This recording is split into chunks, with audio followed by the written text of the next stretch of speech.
First, before I get into the deck profile, I wanted to let you know that I am going to be coming up with a spiral build.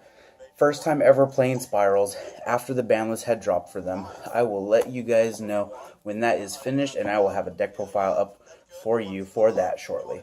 But right now, let's talk about this build that I cannot take any credit for. This build was given to me by my friend Carlos at the shop, who had been telling me that he had been testing this out with some of the tech cards in it for a while, and I managed to get second place using the build. It's pretty fun, it's pretty sketchy, but anyway, I'll just let you guys decide for yourself. So obviously you have the 3 Candina, the Licorice. These are all cards that, you know, if you've seen any of my profile, you know. The 1 Lilybell. She actually did not put as much work in today, but she was still just very helpful. You guys already know what a lot of these cards already do, so you know, there's no need to really go over them. The Gofu, you still make the same synchro and link plays as before. 2 Honest, I don't know if I've ever really showed off that I play any Honest in any of my other builds, but 2 Honest is perfect. It won me a lot of games today, and I was able to just like really deal so much damage by pressing over like big monsters. I actually had a game where I think they were at, it was against Zodiac, and I think he was at about 800 left or so, and I was able to get like a Lycris on board, and I was facing down a Borload, my own Candina that he took from me with it, and a Whiptail underneath Borbo with Thoroughblade. So I just attacked into my own Candina and dropped Honest for game. Draw and Lockbird, obviously. I draw and lock 2 people today, and I won the game from it. Like I said, like you could draw them with 1 card. I did that too today. If you saw the last profile, it was of the Spiral player that got first place. I took second place right behind him. He was my only loss for today, and he was one of the people that I actually did the draw and lock combo with just 1 reincarnation by him searching a card first, me flipping the reincarnation with this on the resolution of the search, and he even knew it too. He was like, oh, I messed up. Here we go. And it can just end the game right there. 2 Ghost Ogres, pretty good ratio. I really like the card. It's still tackling a lot of like problem cards. So is the Cherries. I was actually debating whether to cut this out after the ban list had dropped, and so far it's just putting in so much work. And before I really didn't like Cherries in the main because I just don't feel like it's like that good. But not dealing with boss monsters in this deck is just such a good priority. Like it's so worth it to run this card still, and I'll go over like all my cherry targets and why at the end. The 1 God card. For the spell card, we obviously have 3 of the field spell, the card that can search anything in the deck except for reincarnation. 3 terraforming to search it out. I was playing 2 double summon. This was an idea that Carlos and I had come up with too. It's so like there was a play that I had where I had like a Licorice in hand, the double summon, and I banished the reincarnation to summon a Candina. I bounced her back with the Licorice, normaled her, effect, I grabbed the field spell, searched for another Licorice, I revealed and specialed, and then I activated double summon, and I got Candida to normal summon again, and then I searched the trap. So I just made a huge board just because of the double summon and the Licorice that was in hand. So you can do some pretty neat plays. 2 Pot of Desires, obviously, and I've been playing it since the deck came out, the contract with Dawn 1000. It's really good. You just get to see their hand. You get to, like when you banish their hand off reincarnation, they draw a new one. You get to see their hand again. So it does some pretty crazy plays. The 1 Raigeki, I actually have been saying forever that I will never run the Raigeki with Dark Hole, and today I actually did try it for the first time, and this card came up so much more. I don't even think I saw Raigeki today, but Dark Hole and Raigeki just being there for me was so good. I was able to just topple down big monsters and big boards. 3 MST. There's a couple reasons for playing MST. One is because of one of the techs that's in the deck, and I'll go over it in a second. Not paying life points is very important with it, and MST just does the same thing as Cosmic Cyclone, and there's really no reason to like choose which one you want to run anymore, except for True Draco, which doesn't even come up at all.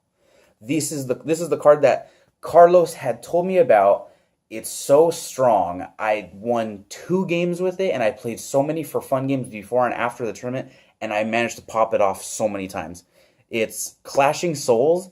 This card is like a struggling battle on crack. If you don't know what it does, so you activate it in damage calculation, it actually says during damage calculation, which a lot of cards don't say during. It says maybe before or damage step or whatever, and you activate it during damage calculation though, and the monster you're battling has to be lower or higher attack than your monster that you have attacking or being attacked by that monster. So it works during the player's turn. You pay 500 to buff the monster. Buy 500. Then your opponent chooses whether they want to buff the monster or not. Now, if they choose to or not, it goes back to you to choose whether you want to pay 500 or not. When you both decide that you don't want to, those monsters just commence the battle and finish it.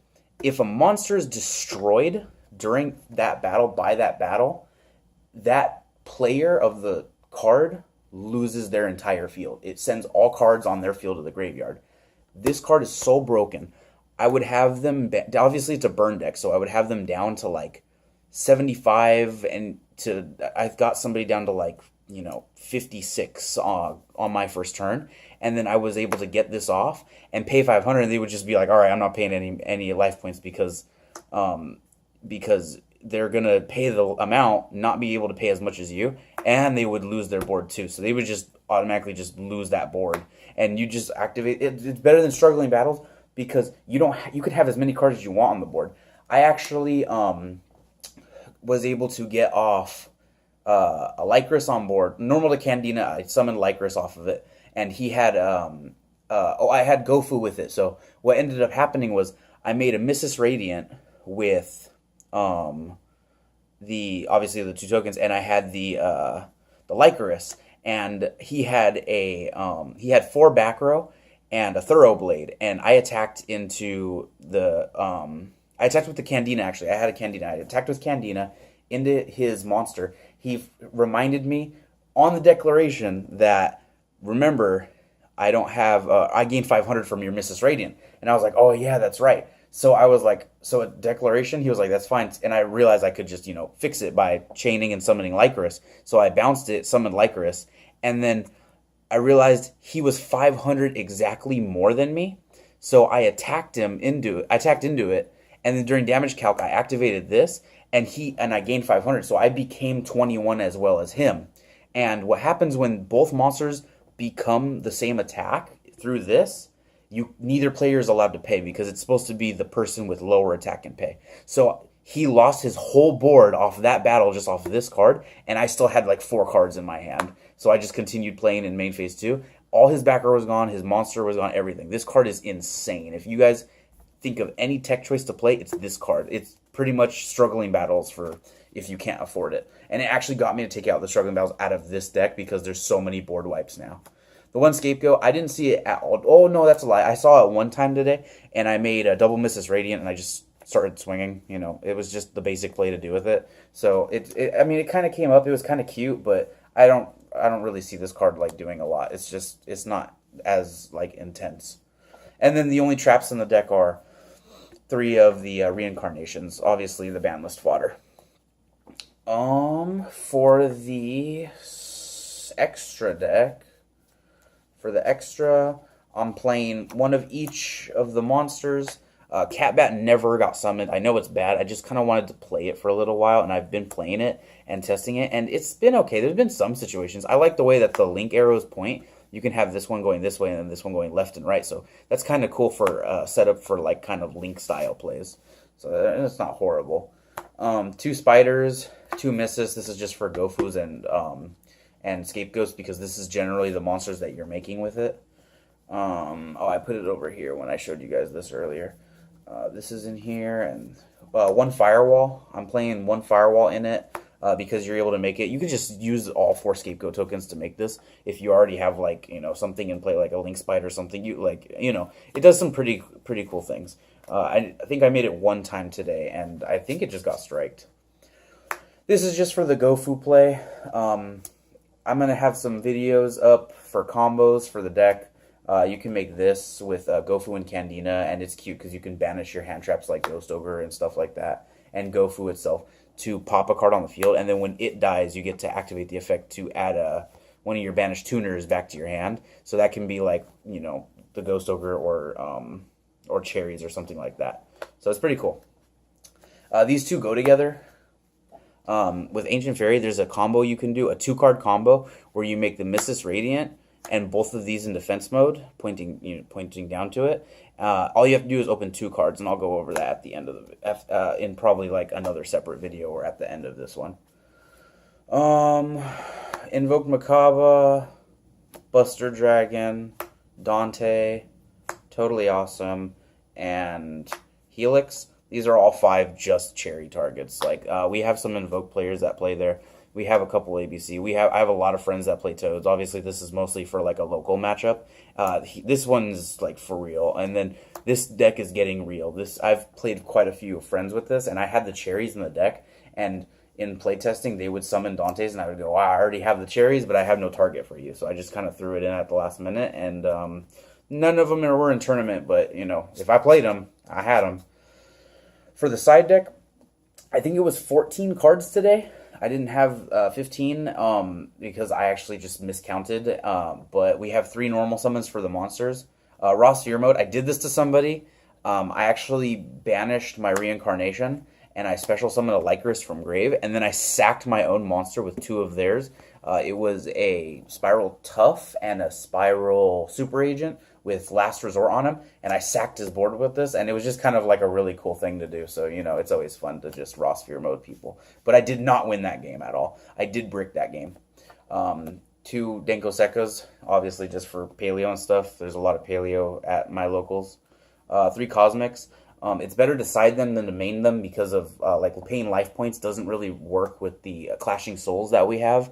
And this is just really good for just having 6 MSTs, so that people have said that when you have the Reincarnation set, people start setting their spell cards and stuff so that they won't get banished. So you just start Cosmic Cycloning and MSTing them away. But I might play Twin Twister just for the fact that also it doesn't pay life points, and I can set up some plays maybe with the Reincarnation or whatever, and then if you have Twin Twister, it just deals with 2 cards, so why would I play 6 when I just play the three of the Twin Twisters? I don't know, maybe it makes more sense to me.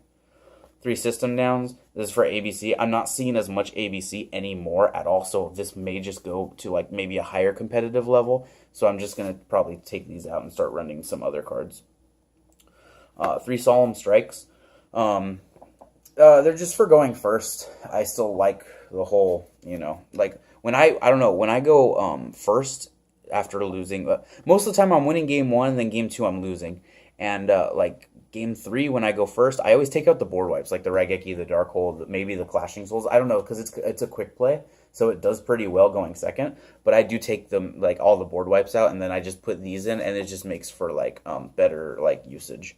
1 Imperial Order.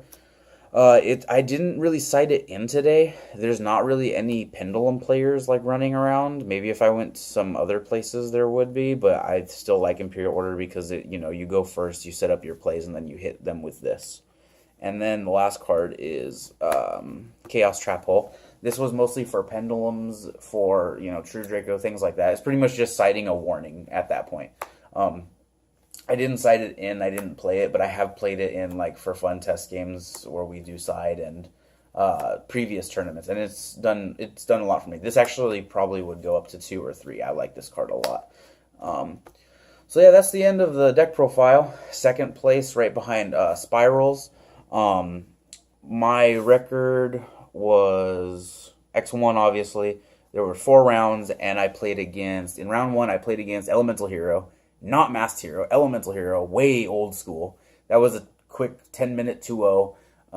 My next game was against the Spiral player, and then I 2-1'd. In the last video, it said I bricked, and I did. My game 1 was just domination. Game 2, I sided for going second, and he opted to make me go first, and I drew like 3 of my cards that I had sided for going second. So that was just like, I pretty much just set one pass. And then game 3, I actually opened double Drill and Lockbird and triple Cosmic Cyclone, and I drew Candina for turn when it was already too late. I just set 3 past. He tried to do plays. I discarded Droll. I hit a Cosmic Cyclone the back row away. Drew Candina. Candina was not enough to fight everything that he had for me. So, and then my next game was against Masked Heroes. One pretty good player that I know that plays the deck, and that was it was a 2-0, and it was because I think I won the dice roll, and what happened was he like normal Goblinberg, and he used effect, and I chained Reincarnation and banished his hand. He drew a new one, so he had to show me his hand, and it was 3 strikes and one of the back to the fronts, and so because I had the Reincarnation Grave, I had no monsters in the graveyard, and he didn't have anything to summon for Goblinberg, so he just left it there and set 4 and passed. So I knew what he had, so I just normaled the Candina to bait a card out, got the effect, he striked it, and then I brought it back off the Reincarnation. I started swinging. I didn't use any more monster effects, and I just gamed him from there. And then game 2, he bricked. He drew like triple Ghost Ogre or something like that, and I was just able to blow him out really quickly. He just set a monster and passed, so it was just pretty good. It was pretty easy. My last game was against Zodiac. Game 1, I drew the Honest at the last minute. That's the one that I was talking about, and I was able to quickly end the game at the very last second with all the burn damage that I ticked onto him throughout the game. This deck, it's so important to just remember to calculate all the burn that you go for, because it's your most important thing. Like, every 200 counts. And then game 2, I believe, yeah, that's the game he went first, and he set 4, normal Thoroughblade, had nothing to discard. I drew, and I just go food, normaled, attacked, and I Clashing Souls, and that was it. And that won me the tournament. We were playing for second place, so that won me that. It's been really fun. I've had a lot of fun playing this deck. It's become, like, seriously my favorite deck. I played Magicians, putting together Spirals just for fun, but this deck I just keep coming back to. So shout outs to Carlos for the build. He put this one together the day before and had been testing it online for so long, and I got the